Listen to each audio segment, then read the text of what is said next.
Só temos hoje para amar, só temos agora. Não sabemos quanto tempo falta pra nossa vida se encerrar.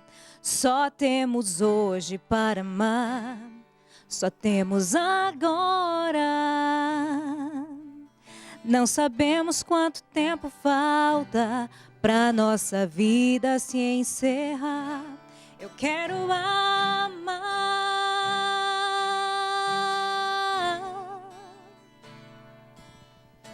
Este é o mandamento do Senhor.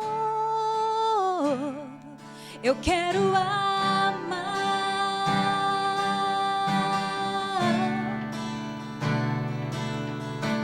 Este é o mandamento do Senhor.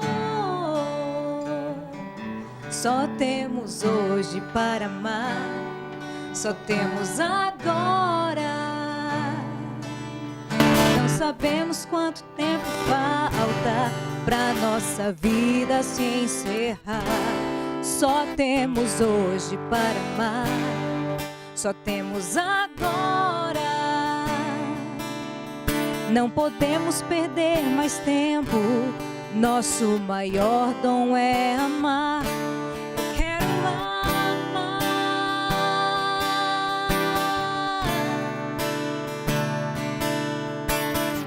Este é o mandamento do Senhor.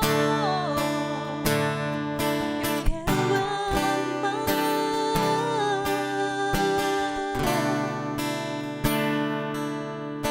Este é o mandamento do Senhor.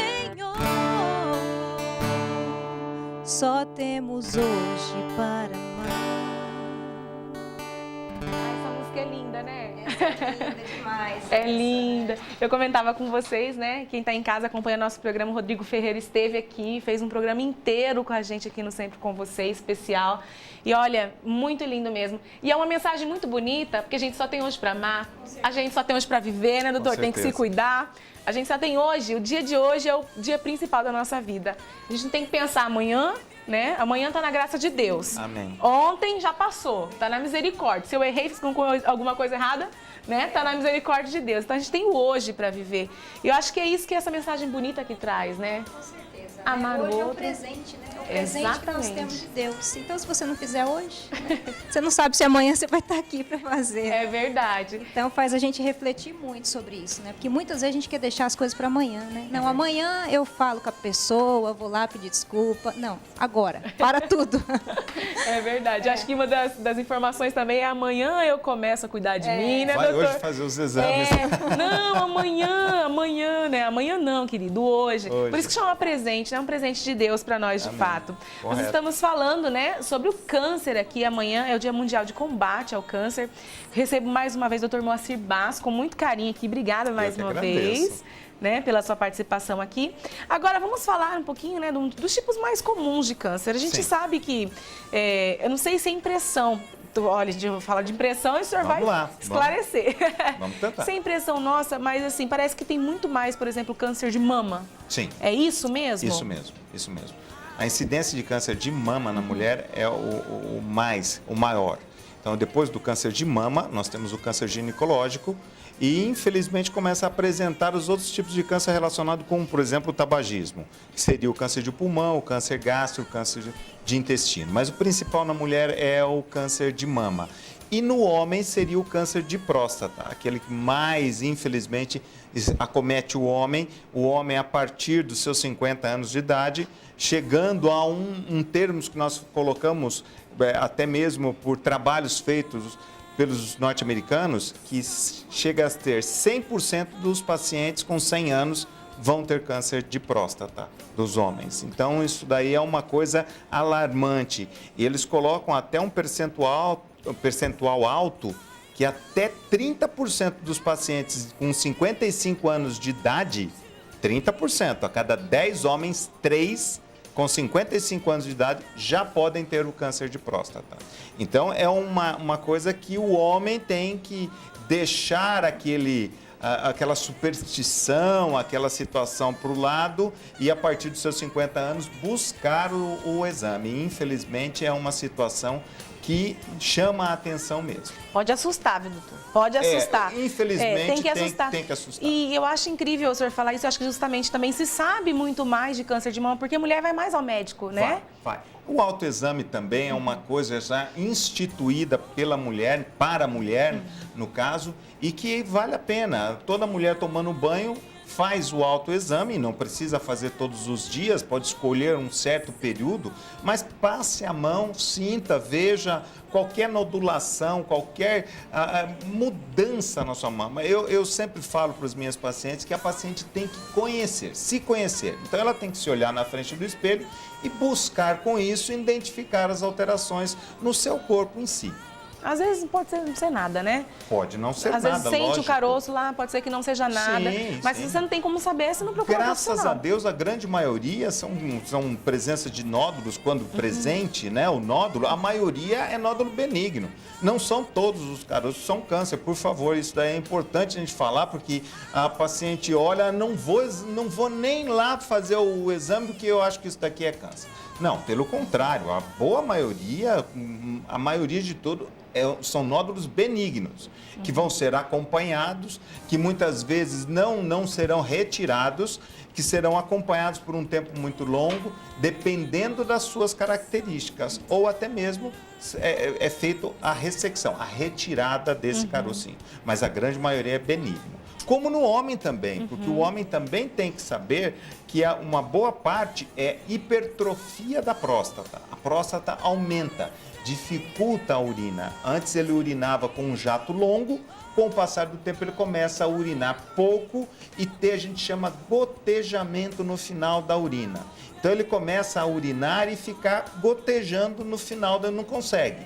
Ele fica com aquele gotejamento, a roupa íntima dele fica toda molhada com urina. Então isso daí pode ser um aumento da próstata, que é uma coisa benigna que vai ser tratada, que é resolvido. Mas pode vir junto com isso daí, infelizmente, o câncer, que tem que ser olhado. É verdade. Agora a gente falou, né, do câncer de mama, câncer de próstata. Quais são os outros tipos para a gente poder conhecer? Olha, nós temos aumentado muito o câncer de pulmão, o câncer de estômago e o câncer de intestino. Numa realidade, a gente não vai ter câncer de unha. Até hoje não foi diagnosticado câncer de unha. O resto... Câncer de pele também. Pele é grande. Nós estamos num estado que o sol irradia... um sol para cada um, né? Aqui irradia muito. Então, o câncer de pele... Mas a estatística, ela não é uma estatística fidedigna. Por quê? Porque nós temos o melanoma, que é um câncer mais grave. E nós temos os cânceres de pele, que é o carcinoma basocelular, carcinoma espinocelular, que, digamos assim, é um câncer mais tranquilo. É aquela verruguinha, aquela lesãozinha que a pessoa vai lá e tira. Vai num dermatologista, retira, vai num cirurgião, ele retira. E muitas vezes nós não temos uma estatística fidedigna disso. Mas com certeza, se nós fôssemos colocar na estatística todos os nódulozinhos retirados, com certeza o câncer de pele ia ser o mais abrangente para nós aqui que vivemos uma exposição solar diária muito grande, muito alta. Assim, qualquer pessoa está sujeita a ter câncer, né? Qualquer um, né? Uns têm um pouquinho mais, outros um pouquinho menos. Aí nós vamos entrar as características genéticas de cada um. Se você tiver histórico familiar, cuidado. Eu tenho históricos, infelizmente, dentro do consultório, do pai ter e os 2 filhos também terem câncer de intestino, por exemplo. Então, chama-se polipose familiar. É aquele indivíduo que tem pólipos no intestino e que, infelizmente, os filhos poderão ter e assim por diante. Então, são casos que chamam muita atenção. Então, a genética é muito importante. O pai teve, a mãe teve, cuidado com o filho, que pode ser que ele venha a ter. Por exemplo, sintomas de câncer no intestino. Porque, assim, a gente sabe, por exemplo, de câncer de mama, a gente vai lá, faz o toque e acha, né? Sim. Tem os sintomas, mas câncer no intestino...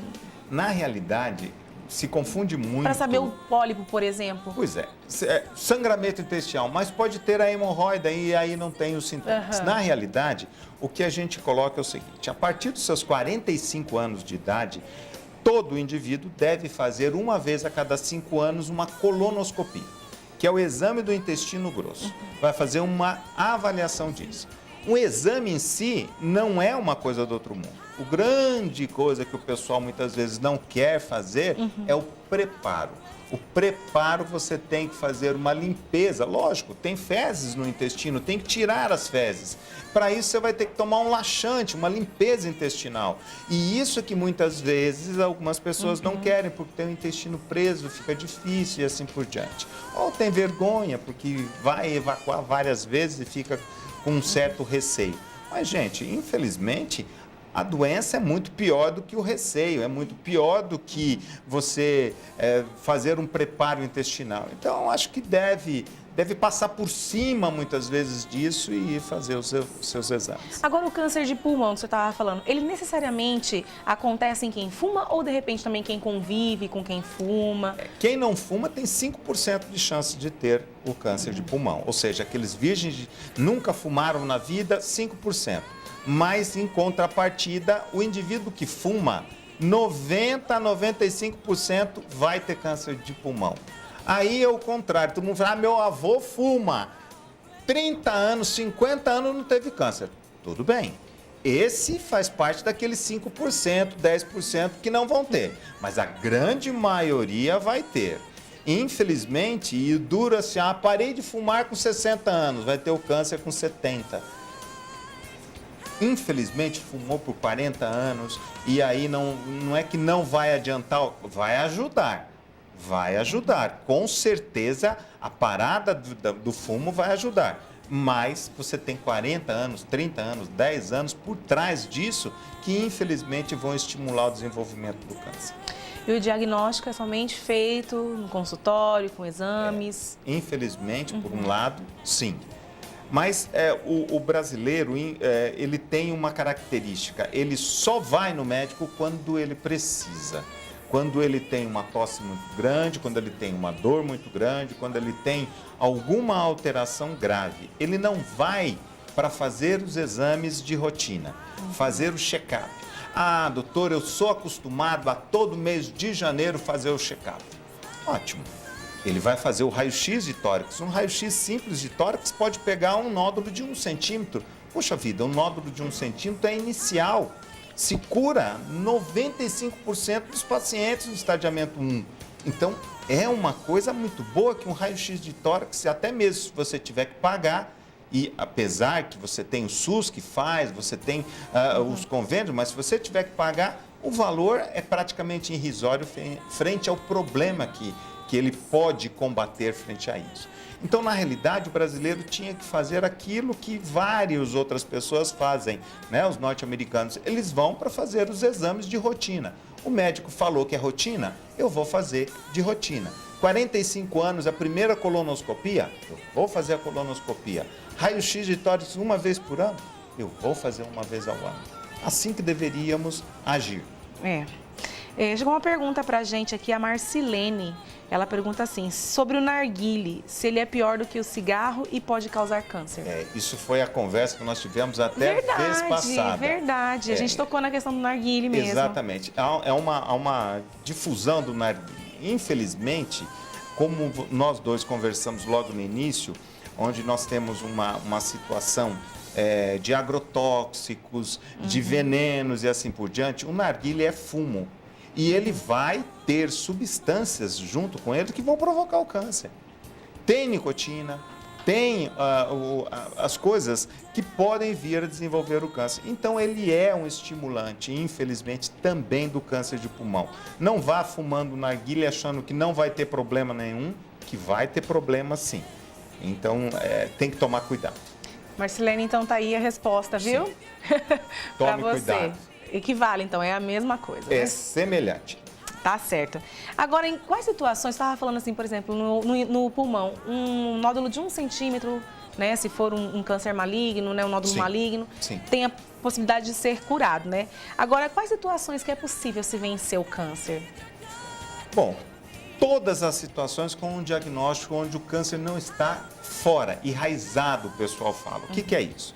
A grande diferença do tumor benigno para o maligno é que o tumor benigno fica num órgão, está no pulmão só, está ali no pulmão, só desenvolvendo no pulmão. E o câncer maligno, ele tem uma propriedade de estar no pulmão e sair do pulmão, ir para os ossos, ir para o cérebro, ir para o fígado. Então, esse é o grande problema. Nós temos condições de cura enquanto só um órgão está comprometido. A partir do momento que você tem outros órgãos comprometidos, ou seja, saiu a raiz, saiu a metástase, aí nós temos complicações muito sérias, onde praticamente fica irreversível a situação, onde nós temos condições de ajudar muito o paciente, mas a cura por si só é muito comprometida. Nós temos casos de cânceres, por exemplo, que quando se descobre o câncer, às vezes tem uma parte do corpo que é retirada, né? Por exemplo, a mama, retira uma perna. Sim. Exatamente. Doutor, como que é feito isso? Porque eu sei que muita gente tem medo, né, disso. Eu tenho uma amiga que teve câncer com 27 anos e ela fez a retirada de uma mama. Agora, parece 3 anos depois, que ela vai colocar uma prótese, né, para colocar no lugar da mama. E ela falou que ela é psicóloga e ela falava assim, é muito importante o acompanhamento de uma equipe multidisciplinar, porque a gente fica bem baqueado nisso. Sim, com certeza, com certeza. Inclusive, por exemplo, eu estou no consultório hoje com uma paciente que chegou o diagnóstico, tratamos a paciente, chegou naquele momento onde a paciente tem que escolher a retirada da mama. É evidente que nós temos dentro do consultório, pelo SUS também, então tanto particular quanto pelo SUS, a paciente é acompanhada por um grupo de psiquiatras, psicólogos, nutricionistas, onde vão fazer uma avaliação adequada e ajudar a paciente. O fisioterapeuta, então é uma equipe multidisciplinar, não é só um médico. É um conjunto. Muitas vezes nós temos o oncologista e nós temos que ter o cirurgião. Muitas vezes nós temos o oncologista e nós temos que ter o pneumologista junto, o cirurgião torácico. Então, na realidade, é uma equipe multidisciplinar, sim. E os pais de olho nas crianças? Isso aí é uma questão... Porque tem o câncer da retina, né, nas crianças, parece que é apontado na própria fotografia. Sim, exatamente. Você consegue fazer isso, o diagnóstico, não são todos, mas você pode muito bem começar a fazer o teste e, na desconfiança, levar para o seu pediatra, no caso, levar para o oncologista na tentativa de fazer essa avaliação. Nós temos centros oncológicos no Rosa Pedrociano, Hospital do Câncer, onde podem realmente fazer esse diagnóstico das crianças e auxiliar muito isso. A criança fere muito mais do que o adulto. Infelizmente, por um lado, quando a gente pega no avô, no bisavô, a gente fica mais, não, mas já tem 80, 90. É um ser vivo do mesmo jeito, acho que a gente tem que batalhar e correr atrás. Mas, infelizmente, na criança choca muito mais, é início, né? É aquilo que a gente vê assim, puxa, prefiro que aconteça comigo do que aconteça com o meu filho. Isso é uma realidade. É verdade. Agora, também tem muita gente que, quando descobre o câncer, muitas vezes se desmotiva e acha assim, deixa estar, deixa eu morrer, né? Deixa pra lá, porque tem gente que se cura, fica lá uns 2, 3 anos bem e, de repente, descobre de novo outro câncer em outro lugar. Por que isso acontece, doutor? Depois de um tempo, fez lá os tratamentos, recebeu a alta, não sei como é que, né? Recebeu a alta, fala, agora tá só supervisionando nesse tempo todo. Passa 2, 3 anos, descobre outros nódulos em outras partes do corpo. Nós estamos ainda engatinhando, digamos assim, em toda a genética do câncer, na realidade. O câncer por si só, ele é uma situação de um carro, ou que perdeu o mecanismo de freio, então ele não freia, não para, então divide-se muito. Ou ele adquiriu um mecanismo de aceleração, não para também, acelera demasia e a divisão celular é intensa. Certo? Então, essas duas coisas é que a gente tem. Infelizmente, algumas vezes o câncer a célula oncológica fica numa coisa chamada dormência. E você tem um grupo muito pequeno de células e ela fica em dormência e você fica 2, 3, tem casos até de 19 anos após o tratamento inicial, essas células, infelizmente, acordaram e desenvolveram o tumor originário lá, por exemplo, da mama, que foi retirada 19 anos atrás. Infelizmente, tem isso. Então, essa dormência, nós não conseguimos ainda ter um diagnóstico disso. Então, esse aparelho que possa pegar um grupo de 2, 3, 10 células, nós ainda não temos. O máximo que nós conseguimos chegar é o PET scan, onde nós temos uma visão de 0,7 centímetros, de meio centímetro para cima. É pequeno, mas já é um auxílio muito grande para nós. Verdade.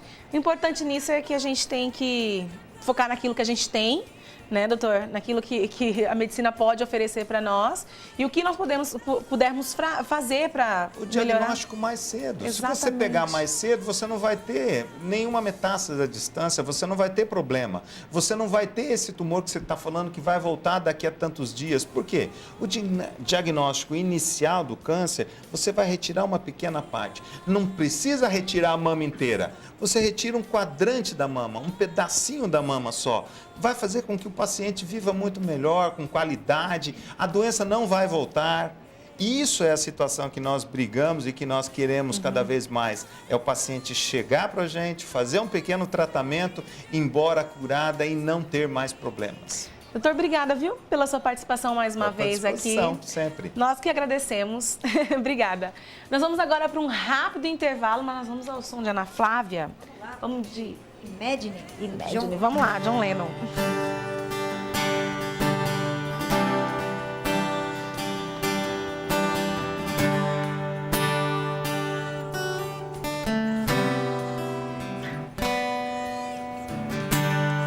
Imagine there's no heaven.